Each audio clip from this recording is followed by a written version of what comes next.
closer to you. Get close to the chemistry. Just magnetic. Let me show you what else we can do.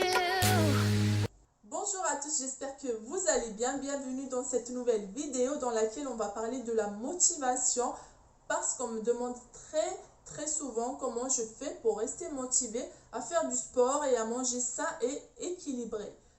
Alors, ce qu'il faut savoir, c'est que je ne suis pas motivée tout le temps. Je ne suis pas motivée 7 jours sur 7.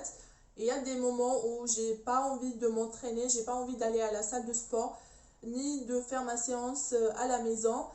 Et je ne suis pas la seule personne dans ce cas. Nous avons tous des périodes où on a une baisse de motivation, où on a envie de rien faire, où on n'a pas envie de s'entraîner. Et ça, c'est normal, ça, c'est OK. La motivation ne sera pas toujours au rendez-vous. Et justement, c'est là que la discipline va jouer son rôle. Donc, c'est votre discipline, c'est-à-dire votre niveau d'engagement et votre régularité qui vont vous permettre d'aller vous entraîner quand vous avez une baisse de motivation. Donc, mon premier conseil est de créer une routine justement pour avoir cette discipline. Donc, pour créer une routine, il faudra planifier les jours d'entraînement. Le mieux, c'est de vous fixer 2 à 3 jours par semaine comme vous le souhaitez, selon votre agenda, selon vos responsabilités. 2 à 3 fois par semaine, c'est déjà très bien pour commencer.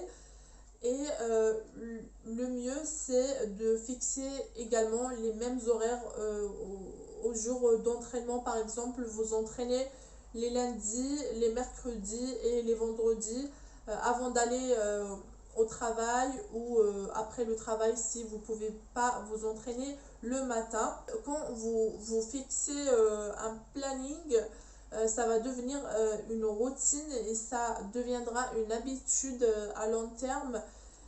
Au bout de 3-4 semaines déjà, vous allez avoir des automatismes. Vous n'allez plus vous poser la question: est-ce que je vais aller m'entraîner? Est-ce que j'ai envie de m'entraîner? Est-ce que j'ai envie d'aller à la salle de sport? Vous allez juste avoir l'habitude, par exemple, le lundi, après votre travail, vous allez arriver et prendre votre sac à dos et aller à la salle de sport et vous entraîner sans vous poser des questions. Et justement, c'est ça qui nous permet d'être régulier et d'être discipliné. Parce que si on n'a pas un planning fixe, on ne sait pas quand on va s'entraîner, du coup, le lundi, par exemple, on se dit: allez, aujourd'hui, je ne suis pas motivée, je vais décaler ma séance de sport pour demain ou pour après-demain. Alors que vous savez, quand on décale une séance de sport, on ne va pas la rattraper. Et du coup, c'est pour ça que il faut avoir un planning et le respecter pour justement atteindre vos objectifs. Et parlons des objectifs, ça m'amène à mon deuxième conseil qui est de se fixer des objectifs atteignables et spécifiques. Spécifiques, c'est-à-dire que si par exemple, si vous voulez perdre du poids, il faudra savoir combien de kilos vous voulez perdre. Parce que si vous voulez juste perdre du poids, vous serez perdu, ça sera flou pour vous. Vous ne pourrez pas mesurer votre objectif. Si vous, par contre, si vous vous dites: j'ai envie de perdre 4 kilos dans 2 mois, là, vous pourrez mesurer votre objectif. Donc, dans 2 mois, vous allez voir sur la balance si vous avez perdu vos 4 kilos. Ça vous permet aussi de fixer une durée pour travailler et pour vous entraîner et pour atteindre cet objectif. Ou vous pouvez aussi vous fixer un objectif, par exemple, de courir à 10 km dans 6 mois, par exemple. Et donc, sur les 6 mois qui vont arriver, vous allez faire un emploi du temps de votre course pour vous préparer aux 10 km. Donc ça, c'est des exemples d'un objectif spécifique. Et pour un objectif atteignable, donc il ne faut pas se fixer un objectif très haut. Par exemple, pour la perte du poids, si vous voulez perdre 4 kilos, il ne faut pas vouloir aller très vite. Il faut être patient parce qu'on ne peut pas avoir un résultat très rapidement. Du moins, vous pourrez perdre 4 kilos en, en 1 ou 2 semaines avec un régime restrictif, mais ça, c'est pas bien pour la santé physique ni la santé mentale. Donc, il vaut mieux se fixer des objectifs sur plusieurs semaines ou voire sur plusieurs mois. Ça vous permettra de ne pas vous restreindre et en plus si vous vous fixez des objectifs très hauts, ça sera très dur à atteindre et donc ce sont des objectifs sur le court terme, c'est-à-dire sur plusieurs semaines ou plusieurs mois. Et vous pouvez également vous fixer un objectif sur le long terme, par exemple faire participer à une compétition de natation ou une compétition de CrossFit ou une autre compétition.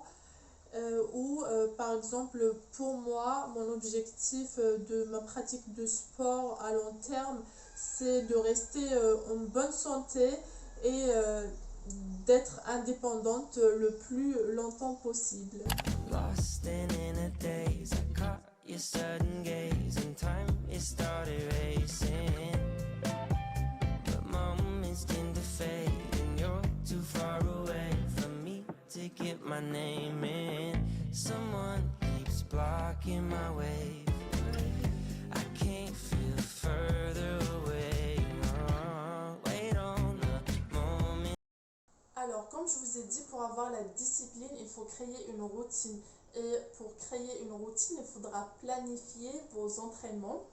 Et si vous avez un emploi du temps chargé, vous pourrez également préparer vos repas à l'avance. Par exemple, le week-end, vous allez préparer vos repas pour la semaine. Comme ça, vous allez être serein pendant la semaine et vous n'allez pas trouver des excuses pour aller manger dehors ou commander Uber Eats ou manger un repas industriel. Parfois, ça peut paraître compliqué de caler un entraînement dans un emploi du temps chargé, mais vous pourrez revoir votre planning quotidien du réveil jusqu'à l'heure où vous allez vous coucher. Comme ça, vous allez voir où vous pourrez caler une séance de sport, même si c'est une séance de 15-20 minutes. C'est déjà très bien, vous n'avez pas besoin d'aller à la salle de sport, de vous entraîner pendant 1 ou 2 heures. Si vous avez que 20 minutes, c'est déjà très bien. Et des fois, c'est juste une question de priorisation parce que si vous revoyez bien votre planning, vous pouvez vous apercevoir que vous avez par exemple planifié 3 sorties pendant la semaine avec un apéro et 2 jours où vous allez regarder Netflix ou regarder la télé. Donc parfois il s'agit juste de prioriser ce qu'on veut faire parce que si vous voulez vraiment atteindre un objectif, que ce soit physique ou un objectif de santé, il faudra à un moment faire des choix et des concessions. Il faudra prioriser vos objectifs et je ne vous dis pas de supprimer les sorties ou de ne pas regarder la télé ou Netflix, pas du tout. Juste si vous voulez par exemple vous entraîner 2 à 3 fois par semaine et que vous avez prévu de faire 3 ou 4 sorties ou apéro ou autre, vous pouvez diminuer le nombre de ces sorties. Comme ça, vous allez faire 2 sorties et 2 entraînements par semaine. Et par exemple, pour Netflix ou la télé, si vous voulez regarder 2 heures la télé ou une série, si vous voulez regarder 2 heures, vous pouvez regarder 1 heure votre série ou votre émission. Et comme ça, vous allez consacrer 1 heure pour faire votre séance de sport. Donc, il s'agit juste parfois de prioriser.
un équilibre entre vos entraînements et votre vie sociale. Il faut rester flexible et être bienveillant envers soi-même. Certes, je vous ai parlé de la priorisation, de prioriser vos entraînements, mais je ne vous ai pas dit de supprimer vos sorties et de ne plus aller au resto. Bien au contraire, il faut rester ouvert. Si vous avez par exemple un imprévu ou que vous n'avez juste pas envie de vous entraîner, que vous avez décidé d'aller voir vos amis ou votre famille, il ne faut pas vous culpabiliser parce que vous avez raté un entraînement.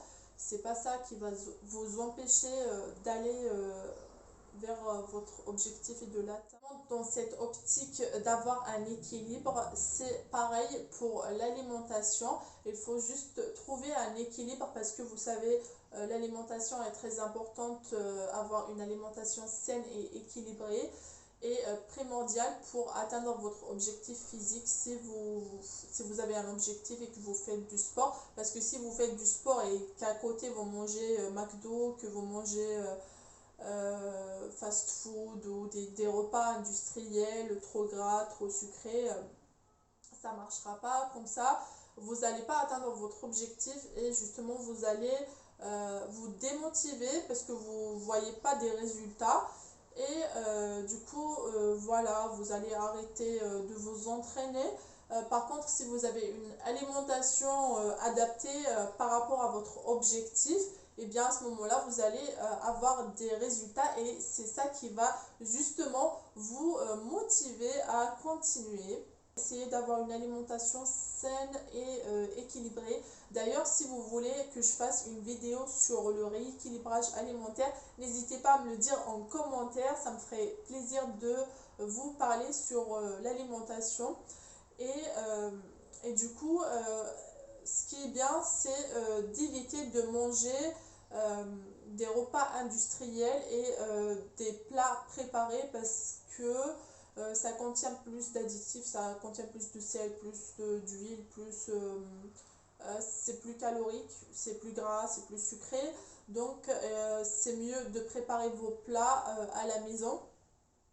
Et quand vous voulez vous faire plaisir, et bien faites-vous plaisir. Il ne faut pas se culpabiliser parce que vous avez fait un écart ou que vous avez envie de manger du chocolat ou des chips. Faites-vous plaisir. D'ailleurs, je vous montre souvent sur mon Instagram les repas que je mange. Certes, je mange sain et équilibré, mais quand j'ai envie de manger un chocolat, eh bien je le mange. Quand j'ai envie de manger un McDo, je mange McDo. Je ne me culpabilise pas. Voilà les amis, j'espère que la vidéo vous aura plu, que mes conseils vous aideront à vous motiver. N'hésitez pas à me le dire en commentaire et n'hésitez pas à partager la vidéo autour de vous à des personnes qui manquent de motivation en ce moment. Et je vous dis à très bientôt pour une nouvelle vidéo.